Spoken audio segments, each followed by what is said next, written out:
Hello, I am CJExtreme98 here to talk to you about WWE Extreme Rules 2016.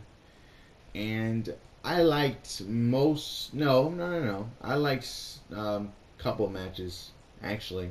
I liked the main event, and I liked the Fatal 4. Fatal 4 was the best match of the night with The Miz, Kevin Owens, Sami Zayn, and Cesaro, with epic spots like the one with the German suplex and exploder suplex combination. That was pretty sick by Cesaro.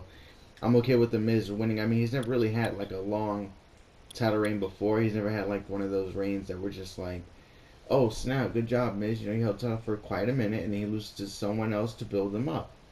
They're still continuing with the Sami Zayn and Kevin Owens rivalry, and that's cool and all. At the same time, like, I mean, Sami Zayn should have won the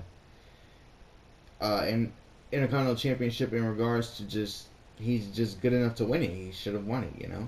But then again, it took Neville a long time to win. Well, he hasn't even won a singles title in WWE quite yet. He's won, tag team belts in NXT and WWE. No, the NXT Championship in NXT as well. But enough about that. Let's go on to let's talk about the submission match between Charlotte and Natalya. The ending was pretty dumb, if you ask me. If I'm allowed to say it was dumb, you know, I think it was pretty. Like, just come on. What did Dana Brooke have? She didn't have anything to do with the finish. She had nothing to do with that matchup, and she shows up. Now, if she shows up, it should have been like she shows up. Here comes Becky Lynch. Becky Lynch stops her.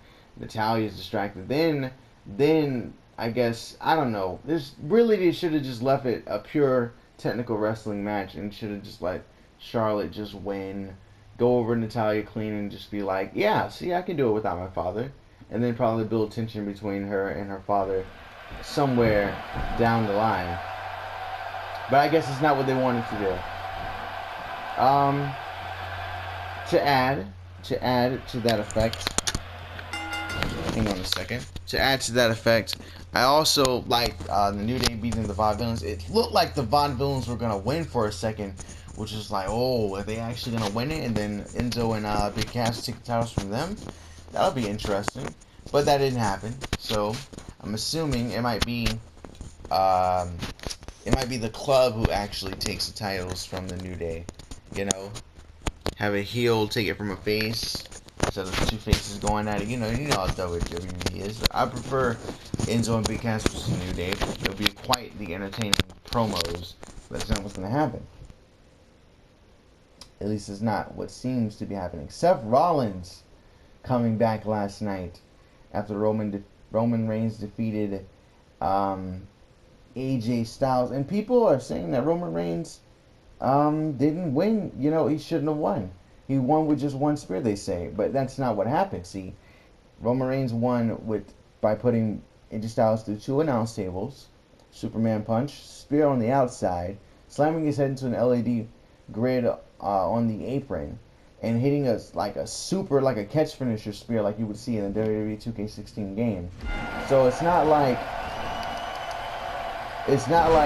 Roman Reigns just straight up took the victory and that was it, and AJ Styles got no offense in whatsoever. Hold on, my TV is loud as balls. Balls though. But nevertheless, what else? What else was there? I like the club winning, defeating the Usos. That made sense because they're new. First pay-per-view, they need to win. Baron Corbin beating Dolph Ziggler, I expected that, but with it being a no disqualification contest, should have seen more weapons, you know. But then you got Kalisto and Rusev, and I wanted Rusev to win that match. I was tired of the whole little guy versus big guy thing. I like Rey Mysterio, but I didn't want to have Kalisto doing the same thing Rey Mysterio would normally do. You know, change it up, man. You know, have him fight people. They don't have to be his size, but don't have it be based off of, you know, speed versus strength or size, big guy versus small guy. You know, doesn't have to be about that all the time. Also, I still didn't turn on this television. I turned it right back on. I'm just so crazy sometimes. Anyway, I also think that Roman Reigns winning is okay. That's fine. Now we got Seth Rollins versus Roman Reigns. That's cool. I like that. The Asylum match. Oh my God, that could have been so much better. Could have been so much better. What they should have done is had like a small cell where like you couldn't leave the ring, and it would have been like an actual cage. You know, no, the top won't be open, and the weapons will all be hanging from the rooftop as they tried to do prior, and just have it like that. But they'll be easier to grab or whatever, and that would be pretty cool. They shouldn't have the potted plant there to begin with, and they never used it. They didn't have to have it there. The fire extinguisher was okay. They could have done something else. They could have put something else there. You know, the Kindle stick, I like that. Barbie, I like that. And with the thumbtacks inside of the bucket, that got me, and I thought that was pretty interesting how well they hit it. Also, I would like to think that, building up to it, like having the mop there, they probably could have him like mopping the bathroom floors, dipping it in the toilet or whatever. Really selling the weapons that he was going to use. Making it funny, making better build up for the weapons that are going to be involved in that matchup. As the matchup was announced, I think it was announced the Raw before the pay-per-view, which wasn't smart. We don't have enough build up. Now we don't really know. Well, now we don't have an idea of what to expect. The rules weren't even clear. Like, no one knew that was going to be pinfall or submission first to get pinfall or submission. It could have been. No one knew it was a skate between. The commentators had to explain it to us, actually. If they announced it beforehand, I'm sorry for being incorrect. But from what I remember, they did not tell us what to expect in that matchup. It's going to be really interesting to see Raw, by the way. I wonder who's going to challenge Charlotte for the Women's Championship as well.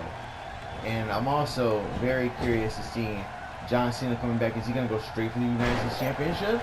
People are speculating that he's going to, but he may not. Maybe he'll go for a different title and try to build that up. But then again, the Intercontinental Championship is doing just fine. Maybe John Cena will face Rusev and then lose to Rusev. I don't know. But overall, Extreme Rules, it had a lot of ups.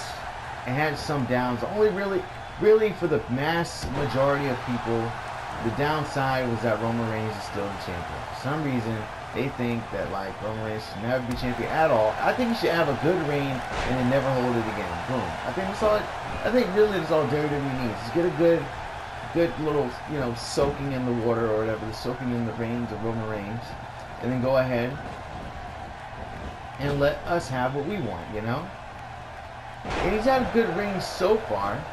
Didn't have to hold it anymore. I take that back. He's been fighting AJ Styles only. So what I think Roman Reigns probably should do, what if he put the title on line on every episode of Raw? That'd be something. Put him over a little bit better. I don't know.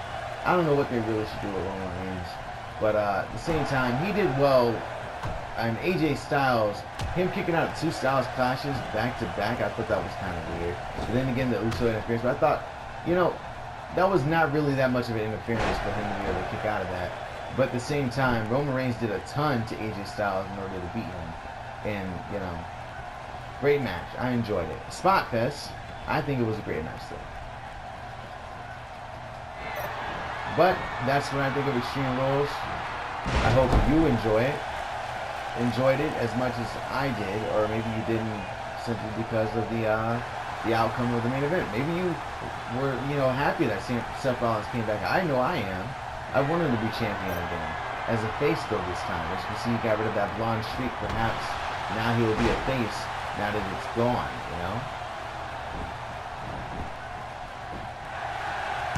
But that's it. Thanks for watching. I've been CJExtreme98. If you enjoyed this, subscribe for more, and I will see you for my next video tomorrow. Leave off for one other cool move here, and I'll see you. As you can see, I'm still playing WWE 2K16. I'm not, I didn't forget about it. Don't worry. I'm trying to grind. Don't worry.